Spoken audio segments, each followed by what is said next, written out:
It's the Josh and Josh Talk Wrestling Podcast. My name is Josh, and with me as always, Wowie Zowie. Josh, how you doing, buddy? Hey, peeps. What up? Welcome back to another Josh and Josh Talk Wrestling. Hit us up in the hot box, Josh and Josh Talk Wrestling at gmail.com. Josh, what do we got going on today? Yes, sir. We got a message saying, what would our Mount Rushmore of wrestling look like? As we all know, Mount Rushmore is the four faces of some of our founding fathers carved into a rock. Yeah. And it's just big faces. Fun fact, Mount Rushmore was actually originally supposed to involve the torsos of the founding fathers, not just the faces, like full heads. Okay. And it was a very ambitious project. Look it up, people. Anyway, so what is our Mount Rushmore of wrestling, Josh? All right, so we kind of threw it out there that Mount Rushmore is 4, right? Yes. And so we were kind of thinking with this Rushmore, it'd be 6. Yes. Okay. So I guess from my perspective, you have to kind of focus on the practicality of this. I don't see AEW doing a Mount Rushmore of sorts. I don't see Impact Wrestling. I don't see Ring of Honor being able to pull that. Sure. I feel like this would be a WWE branded movement. Oh, no doubt. So that assumption, I think most people would immediately go with like the McMahons or Triple H. I'm going to say just for this, I guess just for this chat. Okay. I'm going to remove those. I'm going to say McMahons and Triple H, take those out. They're sort of a given, right? Mm-hmm. I think that people would expect to see Vince. I think people that would expect to see maybe Triple H. Maybe. In the grand scheme of things, yes. But I would look at something like having The Rock, Cena, Andre the Giant, Randy Savage, Mae Young, and then for my 6th, what I would do, it's a 3-way tie.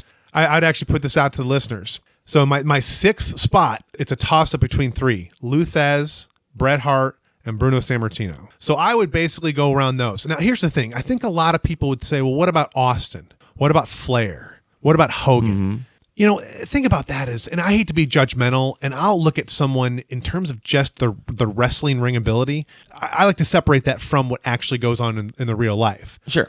In general, when we're talking just about wrestling. That's fair. However, if we're going to glamorize or showcase these immortals as such, I think you'd also want the people up there, as far as on that Mount Rushmore, having as these people would want to be representations of people that are better than yourselves. And as far as like, I try not to pass judgment, but you look at Hogan, in terms of his bigotry remarks. You look at things like Flair and Austin; they have a lot of domestic issues, wife beaters, so to speak. And here we are Monday Night Raw, and Stone Cold Steve Austin was the hottest thing I've seen in quite some time. Right, the crowd is behind them, big pop, and we can still put his legacy over, a tarnished legacy. What? We can do that, but we can't, as far as chant things like health and benefits, nope, getting that going. We can't do that. So it bothers me on a couple different levels. As far as someone like Austin, does he deserve to be at that pillar? That's the question for each person to find out themselves. WWE clearly thinks it's fine. Just like Hulk Hogan's back in the fold now. Everything's fine. Like, I mean, if you're asking me personally, it's a tough call. Like I reject Hogan, but I still embrace Steve Austin, and maybe I'm hypocritical. But it's just I don't know. I mean, I like that's the problem, and we might have talked about this on a show before. If we look back far enough in everybody's history, everybody's horrible, more or less. Okay, sure. It's gonna be like Mick Foley and Justin Roberts are like the only people who are halfway decent. Maybe you find out. Well, Josh. That's the point I'm trying to make. Is that in terms of like an actual like coming back to be as far as a guest contract manager of some sort, as far as the enforcer on a Monday Night Raw is one thing, but if we're talking about immortalizing these faces, I want them to be actual good people, and I shouldn't judge Austin and Flair. Like everyone's got their things, and I have to assume that maybe they've gotten treatment for those shortcomings, and they've grown since that. And that's none of my business, actually. And I think at the end of the day, they probably have made huge strides as far as in their own lives. But again, we're talking about immortalizing and showcasing. Got to be more than just about wrestling. And we're talking about something that trounces tops the Hall of Fame even here. Right, exactly. So you got to keep that in mind. And this is not just about wrestling. Yeah, this is the top of the top tippy top tier. You make a good point. And it's unfortunate because I chose Steve Austin as one of my guys, but now you've actually swayed me. I would not want to have Steve Austin on that Mount Rushmore. Well, and that's the thing. Again, I don't want to come across as we're judging. Nothing against Stone Cold Steve Austin. He cuts the best promos. He is the hottest thing in wrestling in the past 20 years. He still is. Like I said, he came back on Monday Night Raw, and he got a huge pop. It was over. I heard, the ratings are up and so on and so forth. So he's definitely, as far as he is still Stone Cold Steve Austin, he's still the Rattlesnake. He deserves to be a Hall of Famer. He deserves all his accolades. Again, we're talking about wrestling, but this is a different. This question is pertaining to showcasing, glamorizing, and again putting this on an upper echelon above the Hall of Fame for all to see. Yeah. Again, that's kind of where I'm coming with all this. But so again, I would say Rock, Cena, Andre, Randy Savage, Mae Young, and again, Josh Talk Wrestling gmail.com with as far as your pick of either Luthez, Bret Hart, and Bruno Sammartino. You'll help me out. But Josh, you're laying down for us. So Stone Cold Steve Austin was the first you initially had. Yeah. On Rushmore. Who I guess what would be your Rushmore now? I'd have to think long and hard about a replacement for Steve Austin, possibly The Rock, let's say. I wanted to get a representation of the Attitude Era. So we'll go with The Rock for obvious reasons. Yeah, Vince McMahon. I know you wanted to nix him, but I mean, for me, Vince would have to be there, whether you love him or hate him. And I mean, I bitch about Vince all the time on the show. But you still got to give it up to Vince that he really got the ball rolling on what wrestling is today. Absolutely. Yeah. More than his father, you could even argue. Exactly. No, I totally led with that because I want to make sure that was clear. Like I just for the fun of it, wanted to take the givens out, so to speak. Sure. Right. So, but no, I'm with you. Like definitely, he should be on a Rushmore. We ought to just extend it to 7 or 8, include Vince and Triple H in the grand scheme of things. Yeah. Yeah. Vinnie Mac. So you got to have Vinnie Mac and Andre the Giant as a replacement for Hulk Hogan. To symbolize that era and that they always push the Andre versus Hogan match. And I mean, just the guy's more lovable now. He doesn't have that baggage of Hogan, and as far as we know, he wasn't racist. I think Andre's biggest crime was maybe breaking a bunch of bathroom showers or something in his day. Let's put Andre there. I mean, he's honored in the Andre the Giant Battle Royale, and he's never forgotten. So one could argue that maybe he'd be overexposed, but no, I don't care. Just you got to put Andre the Giant on there. Yeah, make him the biggest head on that Mount Rushmore. After that, I'd want to have Sting. Okay. Personally, I'm not the biggest Sting fan, but I mean, you got to give it up for Sting. He was a real torchbearer. He was that last remnant of WCW. And the final. The final piece. WrestleMania 31 still billed as, WCW Sting. Like, you're right, man. Right. And he was the last piece. And of course, that's why Vince, had WWE basically destroy him. Because, it was the final piece, but he was the final piece, and you got to give it up for Sting. And he got blank checked. They're like, hey, sell your wrestling soul, and here's the check. It's blank. Right. What do you want? And, his great-grandchildren are going to be set for life. So. Oh, I'm sure of it. But no, he earned it, You're right. No, you're absolutely right. Like, we were talking about how awesome Sting was. In fact, the whole issue with, the Sting and Jeff Hardy match, the biggest, like, oh my gosh, am I actually watching this type of situation? Biggest flops, as we had called it in our last show. That was one of the big reasons we brought up was that Jeff Hardy blew a world title opportunity to have a great match for not only nostalgia, but for wrestling history, but also for yourself. Yeah. It's a Sting we're talking about. You're right. He himself, growing up being a fan, I'm sure he's thought about this, and he was really looking forward to this. I hope. Yeah. And maybe that's why he showed up so fucked up, because he was partying, he was so excited. And anyway, but that's for another episode. Check out our last episode for more details on Sting versus Jeff Hardy at TNA Victory Road. Sting, though, that is, I'd go with that. Okay. The thing is, I guess it would this be a colored Rushmore? Oh, hey, there you go. In a perfect world, there'd be holographic projections of Sting's various faces. Surfer Sting to Crow Sting. Well, that's, I guess, the big. Would we see the Crow, or I guess we'd have to see classic Sting, right? I think so. With a flat top. There you go. Although he hasn't done that since 96, 95? That's why you maybe rotate it every month. You switch it out or something. Yeah, I don't know. After that, I would pick Mr. Paul Heyman. Wow. I know that's a bold proclamation, but you got to think about it. This guy is he is the definition of a wrestling promo. He is the embodiment of everything about the bluster and fanfare, the showcase, the pomp and circumstance, the hype. He's the living embodiment of one entire half that is wrestling, the other half being the actual in-ring action. He is the embodiment of kayfabe and storylines and characters and heels and the whole thing. He just gets it. He's not the best businessman, but he's the best idea man, and he's so creative that he deserves a spot along with the rest. That's interesting you say that, because it's sort of, you don't think of Paul Heyman as sort of that top tier. I take that back, because you do. But we're talking of something that's above the Hall of Fame. This has got to be like the gods of wrestling. Initially, Paul Heyman doesn't come to mind, but then it's. I think you bring up a good point. We forget this is the guy who is extreme. This is the ECW. This is the heart and blood. Not maybe the heart and heart and soul, so to speak. In some ways, I mean, the wrestlers were truly the heart and soul. Right. They were broken products. Right.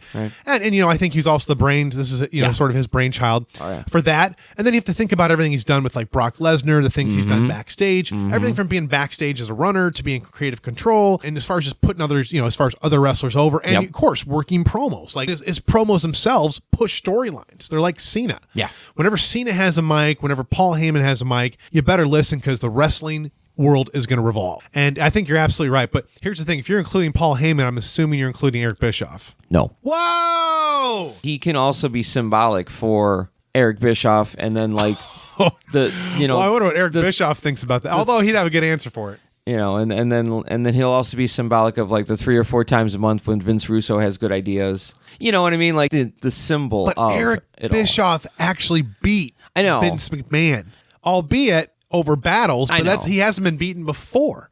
Yeah. So and he was not just beating him, he was like winning. Like WWE was like, we're not going to be around. For what was it, 80 weeks, right? Right, yeah. It was like 82, I think, 82. Officially. But yeah, at the end of the day, it's like, I think that WWE is always going to be a flag bearer, just like it will be with AEW and all this. This will be a small little blip. I think AEW will probably be one of the toys you put on the shelf at some point, like Impact and ROH and whatnot. I hope not. And I'm hoping that the TV show, I hope that they keep trying to be their own thing. I hope they don't try to compete with NXT or try to compete with WWE. I hope they try to be AEW. And that's what the whole thing is. Yeah. It's tough, because you look at other wrestling shows, they kind of get in this formulaic sort of thing like WWE. And you have to be something new. You have to be innovative and get people to watch. And that's where I think Eric Bischoff, he was able to do that with WCW. Yeah. At least for, 82 weeks, right? And then even then some. But, Paul Heyman did the same thing, I think, with ECW, all that was more shock value. As far as Eric Bischoff actually had to put some. He had to actually book things, yeah. Well, right, and I'm not taking anything away from the boys and girls of ECW, but that's just, you went out to get hurt, you put on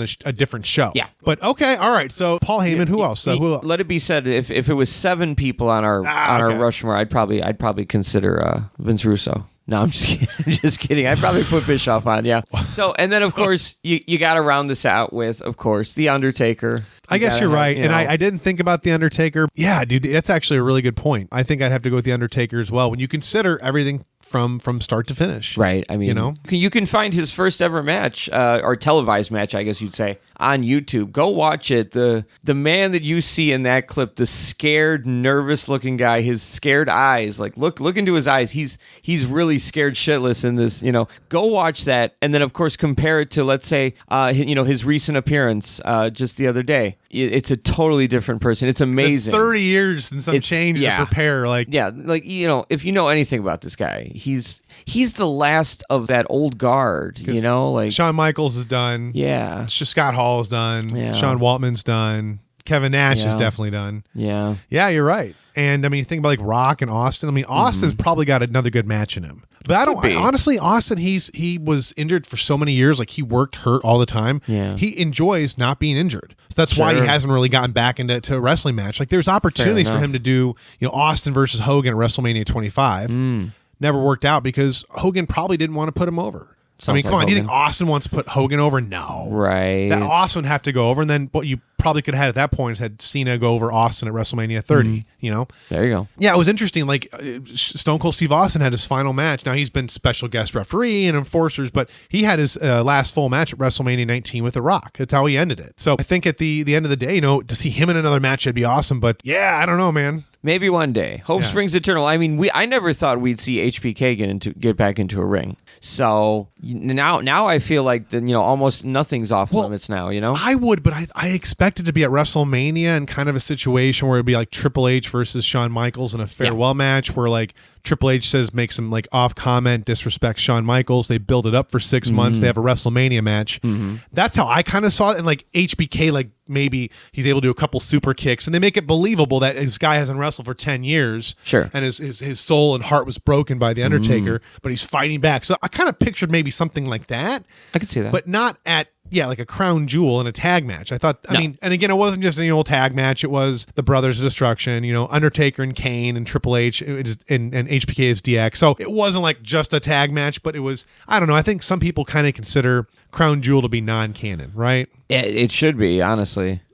Yeah, I feel like at some point WWE is going to want to almost kind of downplay and disown Crown Jewel because of all the the politics surrounding it. So yeah, I try to keep it out of my head canon. They don't really reference it at all. Well, and it's a bummer, too, because there's been a lot of great things that have happened in terms of like match-wise. Like wrestlers have gotten some really good work from this. Right. And it's obviously a good payday for them. And it's a good experience, and they're able to break barriers. So there's a lot of positives to it as well, too. But there's always that, yeah. Yeah, there's sort of that. There is a kind of political side to it as well, too. But all right. So that was a great question as far as the Mount Rushmore of wrestling. Yeah. I guess it'd probably be in Stamford, like right outside the... So there you go. So, hey, thanks again for the question. But hit us up, Josh and Josh, talkwrestling@gmail.com. The Hot Box, dude. Clash of Champions. What do you think? Yeah, this is looking really good. Like all hail King Corbin. Oh my god! All hail King Corbin. All hail King Corbin. Although if Chad Gable. Here's the thing. It would be one of those where it'd be like kind of the son getting into the dad's like drawers and like wearing his suit and stuff. And that's what it kind of like would look like at first. So if they went with Chad Gable, which would be a really, really good storyline, it'd be a great launch pad for him.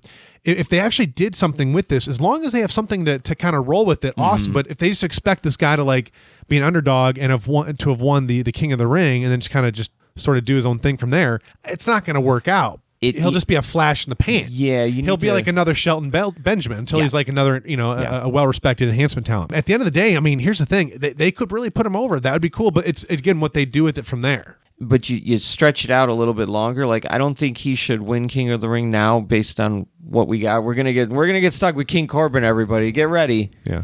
But if you could have him lose. By the way, why do you hate that? I love that. All hail King Corbin. I wish I had a bell. Ding dong, ding dong. All hail King Corbin. Ding dong, ding dong. All hail King Corbin.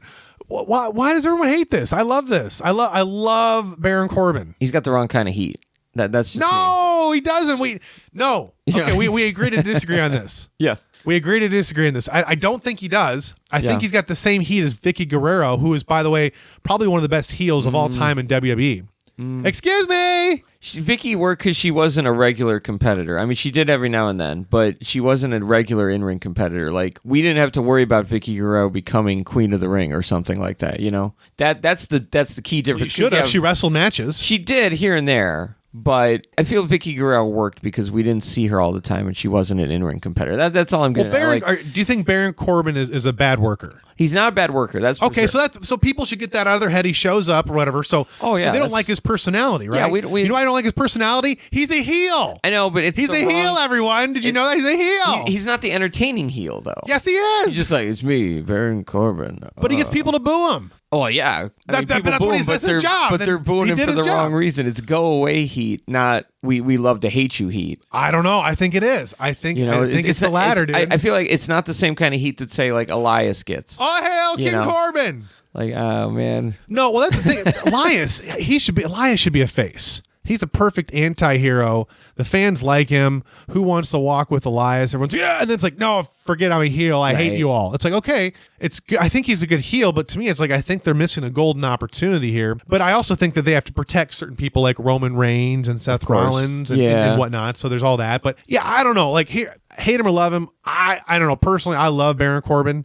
I think he's a good worker. I think he gets heat. I think he gets the right heat. This would be another good accolade. Obviously, they're probably maybe a little antsy to put the world championship on him. And really, to be honest, the world championship on Raw is really tight. There's only like two people. If you're either Rollins or Lesnar or Reigns, no one else is holding that belt. It seems like So yeah, I don't know. At the end of the day, I'm gonna be fine if Baron Corbin wins, but it would be cool if Chad Gable pulls it off. But again, it's what they do after. That's the thing in wrestling. It's not what you do; it's the follow up. Yeah, so that's once you're on top, where do you go? Yeah, right. Well, I mean let's say they do pull a rabbit out of their hat, and Gable does win, which I think it would be a real long shot. Yeah, what do you do with it? That's the thing. He's no longer the underdog, unless you want to consider him to start maybe bounding on to, let's say, the U.S. title. or the IC title, or send eventually, or have them be part of the 205, merge with NXT, maybe make them a main event. NXT will become its own brand. Yeah, they always say like down there and stuff, but I think at the end of the day,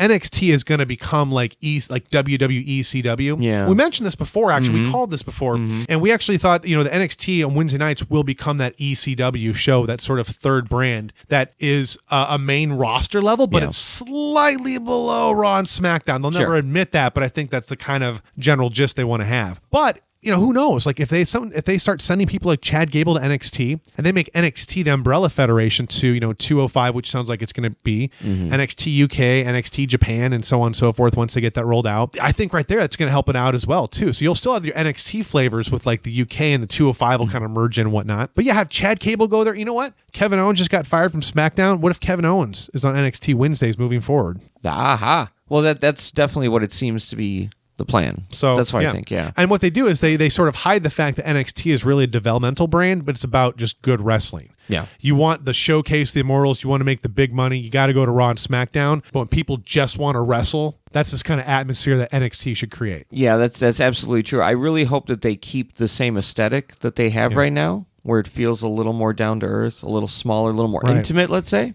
Right. Instead of puffing it up, because like we saw what happened with WWE ECW, like they just became Raw Junior, like the look, exactly. just the look of things and the way things were shot and the way things were done. It's a live crowd though. Ultimately that's this is going to lead up to a live crowd. Like I know it's kind of they're sort of adjusting the TV between USA and the channel because of Suits and their series finale and whatnot. But I think that ultimately it's going to. Every week's going to be, like live. They're going to be heading that direction. I mean, that's always good preparation, better preparation for the wrestlers to get ready for the main roster. Everything's live now. You got to keep it live, especially if you're trying to go up against AEW. You can't have spoilers. Yeah. AEW's live. They got to be live. Yeah. So speaking of, what are your thoughts on AEW? Like I said earlier before, I hope not. I hope I'm wrong. I feel like AEW could be another that shiny new toy with the wrestling community. We're really excited. It's new. We're finally gonna have this war. Young Bucks are taking over Vince McMahon. Blah, blah, blah, all that. We're excited for some competition. But at the end of the day, we want AEW to be their thing, and I don't want them to be trying to compete with WWE because they won't be able to. Right. WWE will always, I've said this before and I'll say it again, will always be a flag bearer. Even if like someone got past WWE, it's only going to be for a little bit because WWE will always be either number one or number two. Yeah, well, I mean, they always will. They got that wall built so high. Oh, yeah, I mean, come on. No, that's for sure. I mean, they're not. I don't think they're even going to try and topple WWE right now. I mean, for whatever posturing they may say in AEW, and Cody might smash Triple H's throne or whatever all he wants. They're never going to topple WWE, but that's fine. I think that being a strong number two in what's essentially in the States, essentially a two-man race, isn't bad. Well, here's the thing. They have to maintain being number two. At first, that should be their goal because you've got Impact, which is on the Pursuit channel, which I don't even have access to, unfortunately. And then you've got Ring of Honor; they've got their own thing going on. Lucha Underground is coming out with another season, so you have all these other federations doing it. It's almost like you have a lot of number twos, and then you have WWE. Now, to AEW's point, they've got some real money and they've got an actual deal, which the other federations don't. Yeah, NWA, Billy Corgan's now owned as far as federation is putting back together some type of TV program. So there's a lot of different ways they can go with this, but it seems like right now you've got WWE, which everyone can, it's really accessible. You've got AEW, which is sort of like the second down. Yeah. Still, again, accessible, but everyone else is sort of like just kind of out there. So it's really the onus is on AEW to become number two at first, to separate themselves from the rest of the pack. Yeah. So make it where WWE is number one, AEW is number two, and everyone else is number three. Until you never know.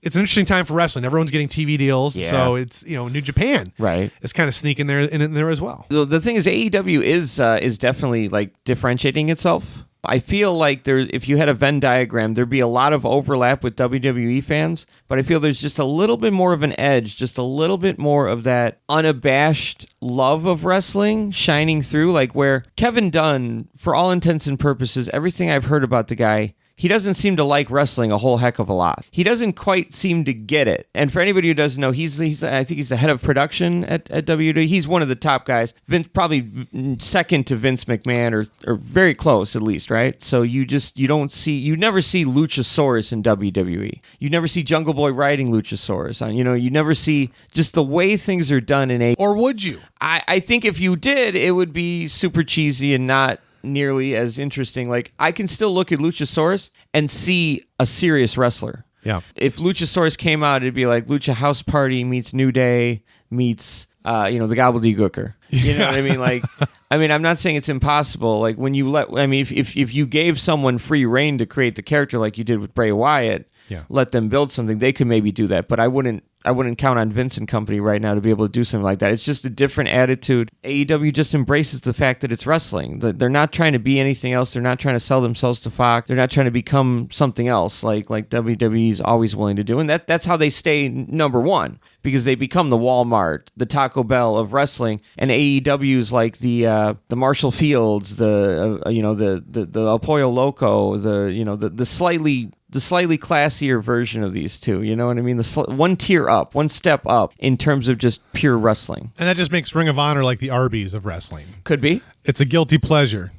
Could be. It's a guilty pleasure. Could be. But Impact's like Wendy's. They're pretty good now. Yeah. But we kind of got ahead of ourselves. But no, AEW, I hope, and I'm with you, like I really hope it is a good show. And I'm excited for competition because I've mentioned this before. Competition is good for both sides. It's forcing WWE to tighten up their infrastructure. They're putting NXT over. We're kind of almost complaining about this, like, oh, NXT is going to USA. How about this is pretty cool.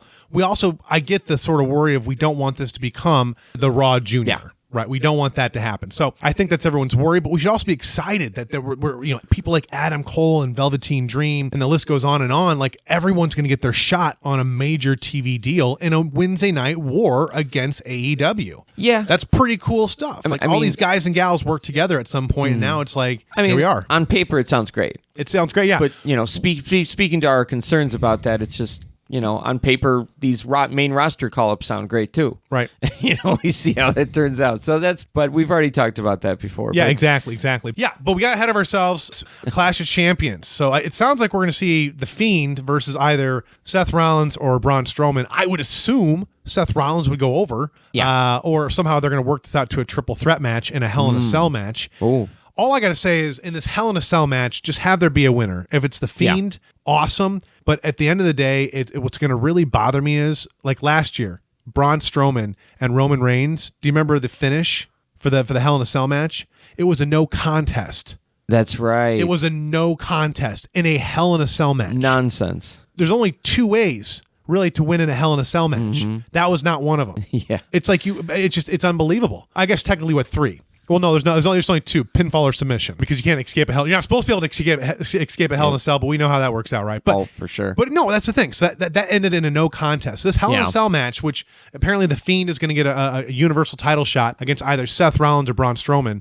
Whoever wins the new championship or retains will go against The Fiend. So we'll see. Josh, what are your thoughts? I assume Rollins would go over. Yeah, I'm going with Rollins. As much as I'd love to see Strowman as Universal Champion, he's just not there yet. It looks like they're trying to build him up to something. I don't know if they're trying to build him up to Universal Champion, but they're planning something bigger for him. Well, I think he is there, and I think he really could be there. And I don't know if it's just to get him on SmackDown. They don't want to have him hold the commercial title on Raw or something, which at this point, though, SmackDown is becoming... It's going to become a flagship. Its own thing. It's going to be its own flagship. And this is actually a great opportunity, because if you think about it, it used to be Sunday nights, and like sometimes I think Tuesday nights, and eventually kind of Thursday came around, I think, with the Cosby Show. It sort of just used to be a couple nights a week where you really TV was commanded, like TV, a show commanded. And it's sort of, Cosby Show on Thursday nights. That's what it really commanded television, And I think that Monday Night Raw was doing that for a while, but now you had Monday Night Football. And now you've kind of seen Monday Night Football sort of take back over. Plus, there's a lot more shows now on Monday night. Like, you think about Big Bang Theory and all that. You have all these other shows, which maybe you're not a fan of, but a lot of people are.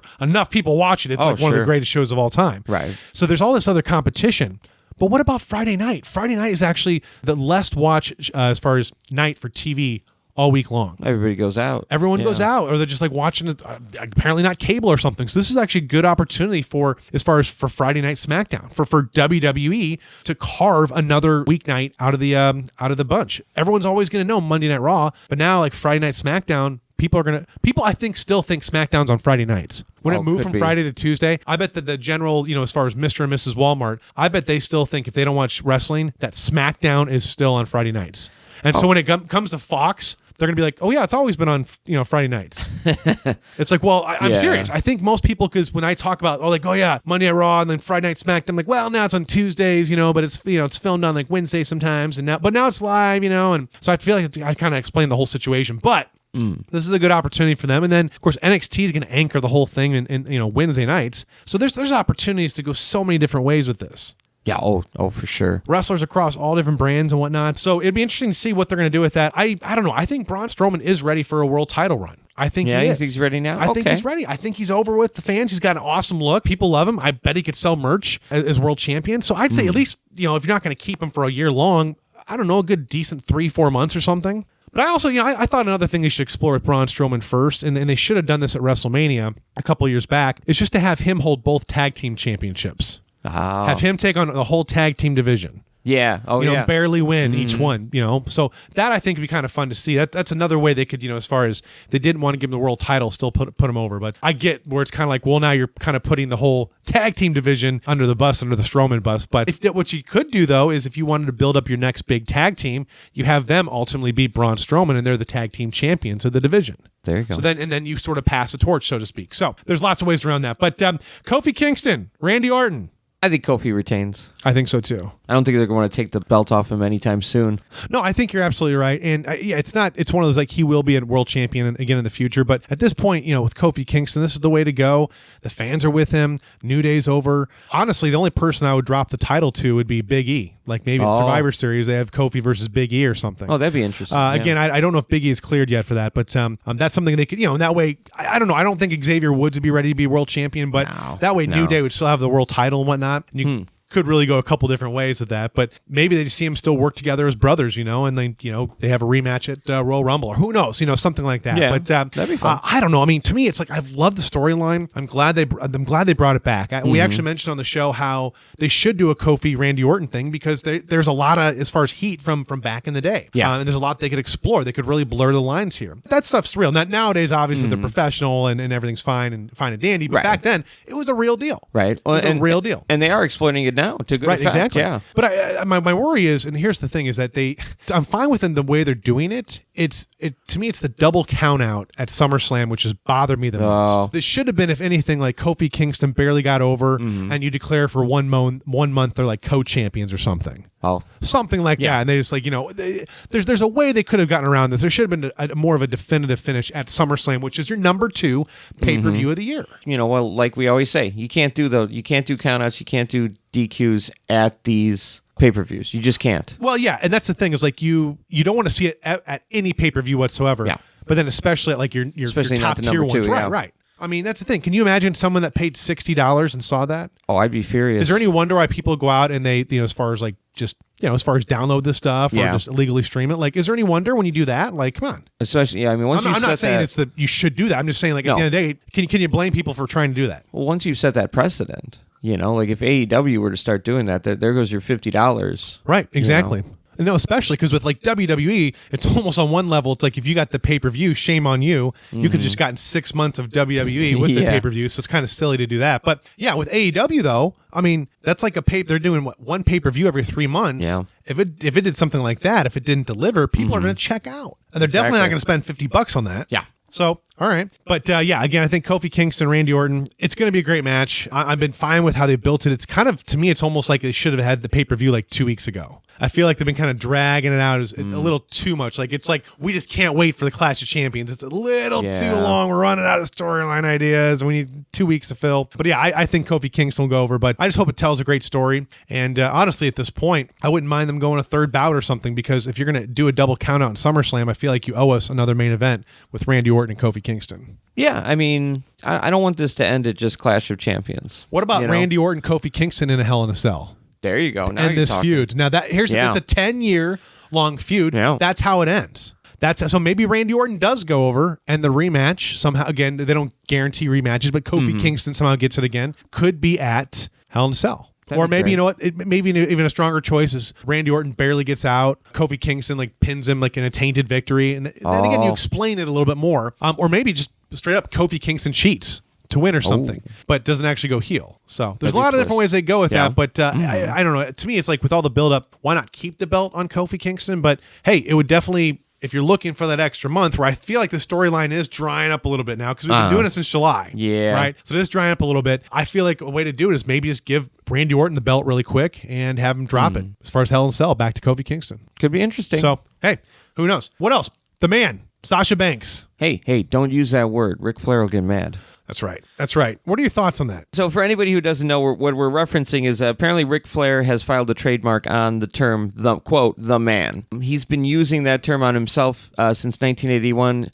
What is that it? was never used before, though. To be the man, you got to beat the man, right? Oh, but okay, that. But I'm talking about just the phrase "the man." The man. That's the thing. That's where I think that he's going to get turned down here. See, so what happened was Ric Flair feels that now that WWE is using this for Becky Lynch, she's the man. He feels entitled to licensing fees from merchandise sales. Charlotte's very mad at him about this. She's not happy. It's kind of silly if you ask. I don't know. I feel like the man is just such a vague, nebulous term. It lacks the specificity to be a real trademark. It just doesn't seem to work. Well, exactly. I think my point is, like, I've heard this before. People talk about the handyman, like calling them the man. Like, how much does it cost to have the man come out? Right. Or talking about, like, you're the man. Like, you're the man. Like, I feel like it's been around since, before 81. Or the man has been keeping me down. Right. Exactly. So there you go. So there is this inference to the man being as far as already used before that. It's just an established cultural thing. I don't think he's going to get this trademark. And that's really the key. He filed for the trademark. If he can get that trademark, then he can seek some kind of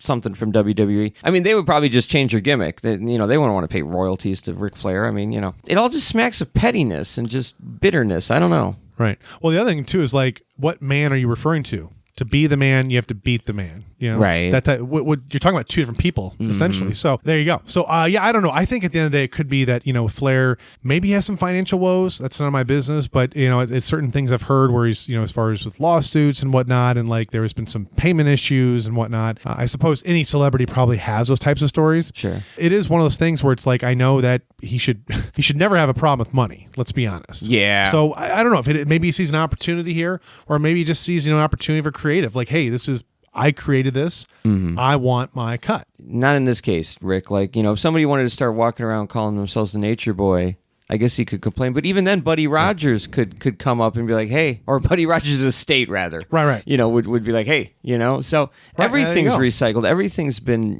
done before. I don't want to say everything, but especially something as simple as the man. I mean, this is, give it up, Rick. Well, he just signed a really good deal with Adidas. I assume. I heard about that, yeah. Yeah, so I assume that's got to be something. But yeah, I don't know. I mean, I have to hope it's not for like financial reasons, but it's like he truly believes like he wants his cut of something that he felt put wrestling over. I have to believe that, but I don't know. I don't know. You're right. The timing of it's weird. And given the fact that, we do recycle things in wrestling. It's just there's only so many different possibilities when you really get down to it. And wrestling's been around for, like, depending on who you ask, like 100 years. Oh, I mean, like... Some would say back in the biblical days. Yeah. It's like, geez. No, I have to assume back to as far as almost a Night of Champions, Clash of Champions. Yeah. I have to assume that we're going to see Becky Lynch go over Sasha Banks. Yeah.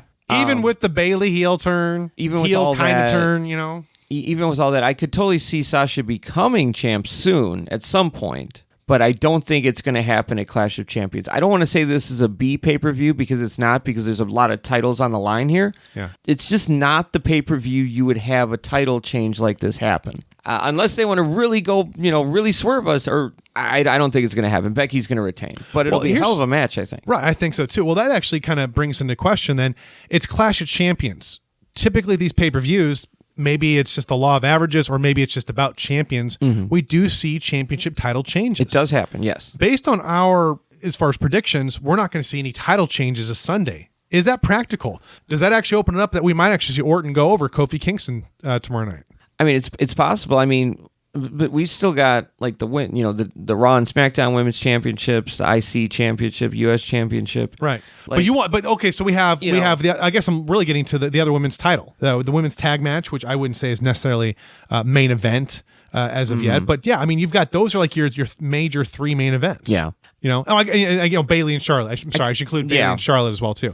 So those are like your four main events. Oh, and that's the thing. That's where I could see Charlotte taking Bayley's belt away. Yeah. Yeah, I could. You think Charlotte's gonna go over? I could see that happening. That could propel her further into the darkness with Sasha Banks, because she's still kind of doing this whole like, well, Sasha's my friend. I'm still happy-go-lucky Bayley, even though like we know that she's turning heel. You know, like this could be a real catalyst for that if they really want to work on the character and do that. Well, and it's time for Charlotte Flair. Listen, at the end of the day, Charlotte Flair will become a 25-time world champion. So at the end of the day, when anyone looks at any history book, Charlotte Flair will be the greatest world champion of all time. Right. You had the arguments of, well, Cena and Flair are 16, when Flair is really more of a 21 time champion when you include like AWA and all the other wrestling federations. I say Charlotte Flair, make her a 25, 30-time world champion. She'll go down in history as the greatest of all time, and WWE can stake that claim that we have the greatest world champion of all time. Because we tend to do it in reigns, right? Like Ric Flair is considered the greatest world heavyweight champion of all time. Yeah. Now you have to sort of technically say John Cena being 16 times, but we also know Ric Flair's held a few more after Cena. So, that's for sure. But yeah, I could definitely see Charlotte going over as well too. I think it's her time to again galvanize her. Continue this whole thing of the queen, right. Especially speaking that, I brought up at the last show, they don't have a queen of the ring. So if you're not going to have a queen of the ring tournament, whoever is considered the queen needs to really be over and booked that way. So I do think, Charlotte Flair could go over, but I'm going to leave it open. I think Randy Orton could sneak through. And just all it would be is, then you have Randy Orton, Kofi Kingston 4 at Hell in a Cell to sort of end the series. But yeah, interesting. Roman Reigns, Eric Rowan. What do you think, man? Just put a bullet in this storyline. Do you think Daniel Bryan's just going to come out tomorrow and cost and help out Eric Rowan, and actually it's like revealed the entire time? Of course I was helping out. You're all a bunch of idiots. You're ignorant. Ignorant. At this point, it's the only thing that I could see happening. But I also like the idea of, just from a character standpoint, I like the idea of Daniel Bryan actually being honest. He's just an asshole. I don't know. I think it puts Eric Rowan over. Yeah, is what it does. Yeah, exactly. Because he's standing apart from Daniel Bryan. So I don't know. I feel like Daniel Bryan might get involved. I could easily see Daniel Bryan popping up and like slapping Eric Rowan in the face or something and causing some kind of trouble. Whether that helps or hinders Roman Reigns, that's another story. But I could totally see him being involved. This whole storyline like started off interestingly enough, and then I guess I don't know what the hell happened. It fizzled out so bad. And there's no real motivation for Eric Rowan doing what he did. What happened to Eric Rowan's doppelganger? What anything? So I just want it to be done. It'll be a no DQ match, so at least there maybe be some cool spots. Save it for Hell in a Cell, Daniel Bryan. Maybe I don't know. It's weird. Yeah. So I see Reigns going over maybe, or. Yeah. Unless they're going to try to drag the storyline out, which at this point, after all this buildup, they might as well drag it out. So they might as well give Eric Rowan a win and then have Roman Reigns challenge him in a rematch or something at this point, right? Yeah. Like, I mean, you've had all this buildup. You can't end it this way. Like, I don't know. I kind of feel like it should either end, or maybe, like you said, as long as the matches are good enough, keep it going, but just don't give us any more storyline. Just have the matches, basically. Well, what would be really awesome is they could always tie it all together. Have Daniel Bryan, and you could then have, like, as far as his little crew, which would be, of course, Eric Rowan. Right. Although I don't know if they're actually Daniel Bryan and Eric Rowan are like completely split. I really don't know. It's unclear. Yeah, so I mean, it seems like they are, but they're kind of still like sort of working things out. But I would actually throw in Buddy Murphy. That way you have some sick tag matches with, those three against the Usos eventually when they get back, and Roman Reigns. Hey, there you go. So that'd be kind of cool, but we'll see. I don't know. It seems like, I could see this is a good way to put Eric Rowan over, but they need to at least draw this character out a little more. So I actually see him winning, because at this point, it's like if he loses, it's kind of like the whole Kane versus Mass Kane, where Mass Kane won, and then like he showed up the next night on Monday Night Raw, and like Kane just threw him out of the building, and that was it. Yeah. It's like, well, why did you have him go over? Yeah. Why? So it wouldn't make any sense if after all this is Roman Reigns just beats Eric Rowan. There's got to be more of the storyline. So I'm going to go with Eric Rowan on this one. Here's hoping there's more. Do you think The Miz will be awesome? Well, he says he's awesome. Do you think he will be awesome this Sunday? Do you think he's going to beat Shinsuke?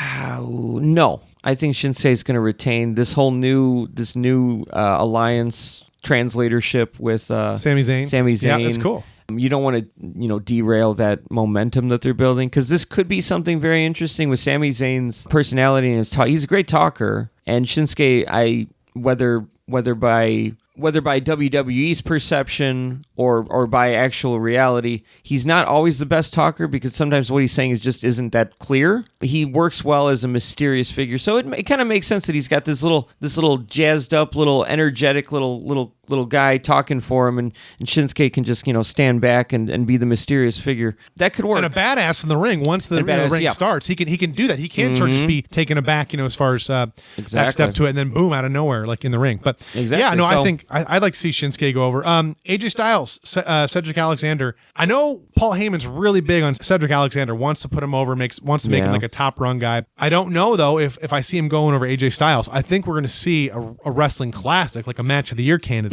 This has all the opportunity for that, but I think that AJ Styles will still go over. I could see either happening. I could see AJ Styles still going over, but I could also see them giving it to Cedric Alexander to give him the push. Styles has the OC that he's trying to work out, so he doesn't. I don't know. I feel like when you're trying to push another thing and they're hot for another reason, you don't necessarily need the belt on one of the members. Right. You know what I mean? So I could see either one happening. Maybe Cedric Alexander ends up joining the OC. Oh, hey, and we get a faction. Like I don't know.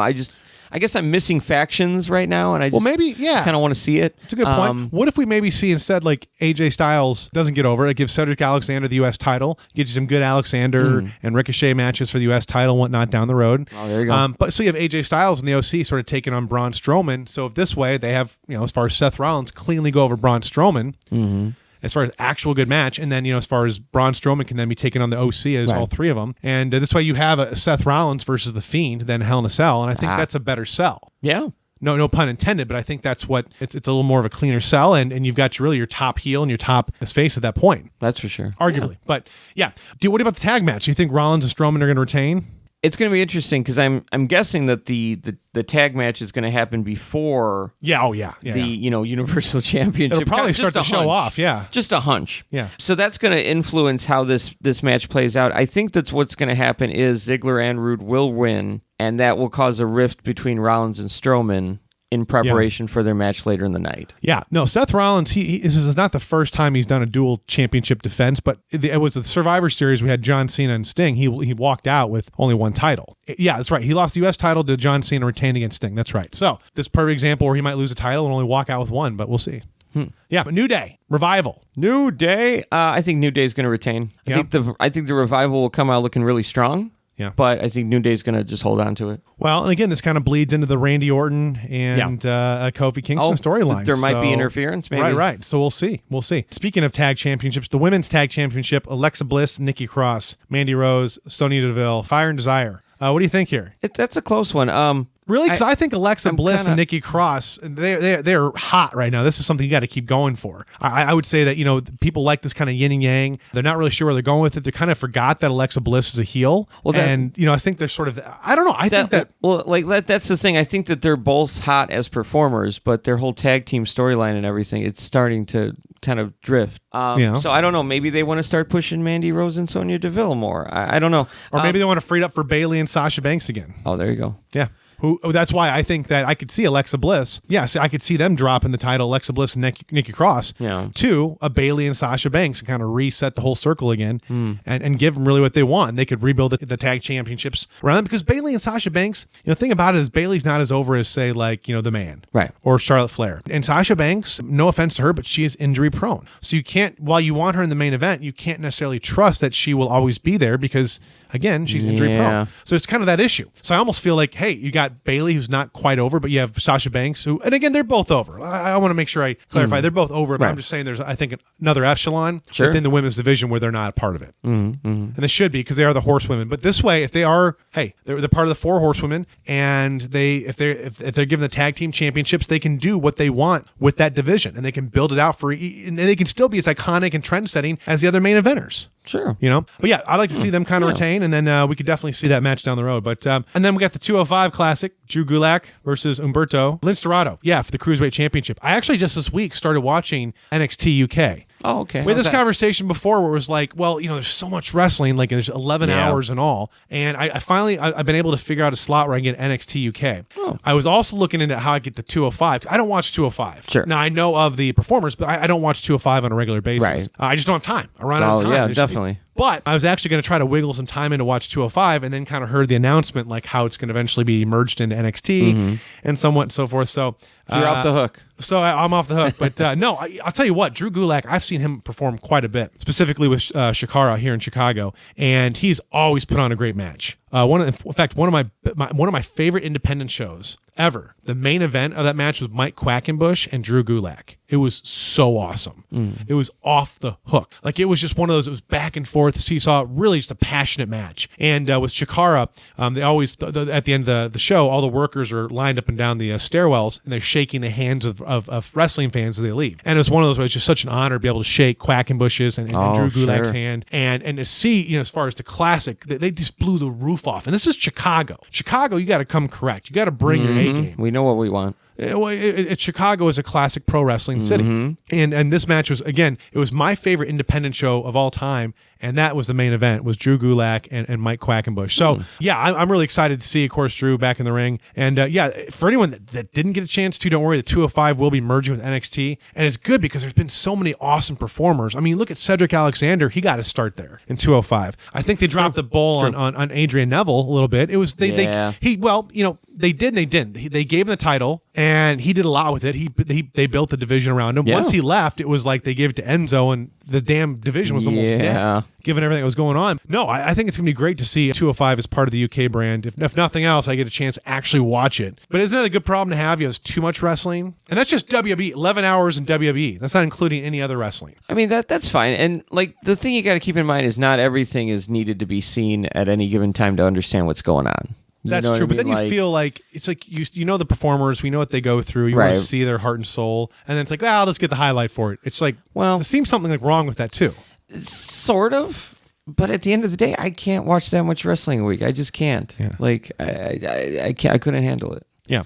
Well, it's there for the asking, but no, I'm excited about the Clash of Champions, formerly Night of Champions. But I do like how they pay homage to Clash of Champions. That was fun when they'd have the pay-per-views on TV, and I would rush to watch the WCW pay-per-view. Oh, yeah. Clash of Champions, because it was free. It was on TBS from like 7:05 to 9:05. And I'm like, oh, I can't believe it. This is a pay-per-view, and they'd always advertise it, but we're giving it to you for free. So they're kind of paying homage to that. Of course, this one is just $9.99 with the network subscription, but 1 month free trial. 1 month free trial for new subscribers, but that's right. Yeah, no, it'll be cool. So no, I'm looking forward to, really Clash of Champions, and I'm also just looking forward to wrestling in the fall. You're going to have, as far as Monday, Wednesday, Friday, 2 shows on Wednesdays, plus all the other wrestling you can imagine. I mean, you've got Impact on Axe TV with New Japan, and who knows if there's going to be a partnership there. Ring of Honor has partnered a lot with New Japan, so what if you start seeing this kind of triangulation of New Japan Wrestling and Impact and ROH teaming up, which is what kind of I would like to see. I feel like sometimes we have too many federations. I kind of wish, all right, so if you got WWE, you got AEW, you got a third branch that says, you know what, I'm going to buy everything up. I'm going to buy Ring of Honor. I'm going to buy Impact. New Japan, we're going to merge it all together and just make it like a legitimate number 3 type thing. So who would be the one? Would New Japan have more money? New Japan be the one to do that. They would be the one. Okay. Yeah. So you'd almost want to see something like that, because it's just it gets to the point where it's like there's so much wrestling you miss it. Yeah. And then it's just, I mean, it's great that Impact has got like as far as a deal with Pursuit, but just to be honest, I've never heard of the Pursuit channel, and I know most people can't access. It's very limited. Yeah. Right. Which is a bummer, because I've been a huge Impact fan. I've had the pleasure of actually seeing a lot of the guys and gals that wrestle in Impact. I get to see them on the independent circuit. Sure. So I actually do want to see them, kind of under the bright lights with, as far as TV and all that, and see that kind of development of their characters. But well, this new deal with AXS TV is going to help, apparently. Well, we'll see. But again, I don't have access. I do get ROH every once in a while, like Sunday night, like 1 a.m. or something. Yeah. They'll have like Ring of Honor. So, but other than that, it's like I can't access. I have to like kind of go to as far as like the web and find it. But see, this reminds me of something I was thinking about. This reminds me of something I was thinking about for AEW. I really hope that they have a Hulu deal worked out, because they have to keep in mind this is 2019, and not everybody has cable. There's a lot of cord cutters out there, and you have cable, and you're still not even able to access certain pieces of media.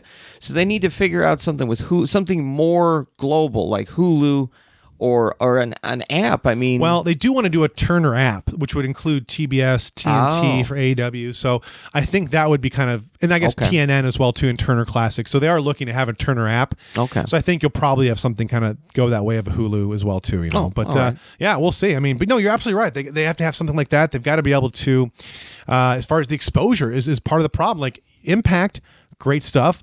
Lucha Underground, great stuff. A little more accessible because it's Netflix and you can binge watch it. But the problem with Impact and Ring of Honor, I joked earlier, they're kind of like the Arby's of WWE or Arby's of pro wrestling. And I actually kind of take that back. I mean, honestly, I think that they are great to watch. It's just you never get a chance to see them. That's they're kind of like these hidden gems in the wrestling community. It's hard to follow. Like, yeah, which I guess you could say is Arby's, because Arby's, like, I don't ever see them, but when I see it, it's like, all right, but I don't want it to be. I want it to be like McDonald's. I want to see it everywhere. Right. I can see it. Right. Arby's isn't bad. They get a bad rep in the media. I think they're not that bad. They got the meats. Well, it's the unhealthiest fast food. Really? I read an article where it's like the unhealthiest fast food of like the entire chain. Like, it's just worse. It's the highest calories, highest carbs. Yeah. So, and I'm not surprised. Roast beef. I mean, well, it's not just roast beef. I mean, it's those things have multiple things of meat on there and mayo and. Oh yeah. Well, speaking of like mayo, I saw this YouTube movie where they had basically all the condiments laid out, and unfortunately mayo and ranch was at like the high end. Oh sure. And then like if it was like vinaigrette or something was at like the as far as the light way, but the light end. So anyway, way off topic. Anything else you got for us, Josh? I'm hungry. Send us a sandwich. Yeah. Josh and Josh Talk Wrestling at gmail.com. You can send us a coupon for a sandwich. Hey, I actually got a coupon for a Jimmy John's sandwich. I just had my birthday. I got a free sandwich from Jimmy John's. So yeah, good stuff. So sign up on jimmyjohns.com. Hey. That's right. Brock, tell him Brock Lesnar sent you. Dude, seriously. That actually did come across as an endorsement. Holy crap. It really did. I'm so sorry. To all my subscribers, we could probably cut that out, right? We'll probably get so tired of editing, we'll forget to cut it out, and then someone's going to listen to this, be like, these guys are sellouts. These guys are working Jimmy John's. He got a free sandwich. He said it was for his birthday, but he's lying, sack of crap. Sellouts. You guys used to be about the podcast. Think about Jimmy John's. Where do you get off? But yeah, hey, hit us up, Josh Talk Wrestling, gmail.com, in the hot box. Subscribe. Tell your friends to subscribe. Yeah. And take care of each other in the meantime. Have a good night, everybody.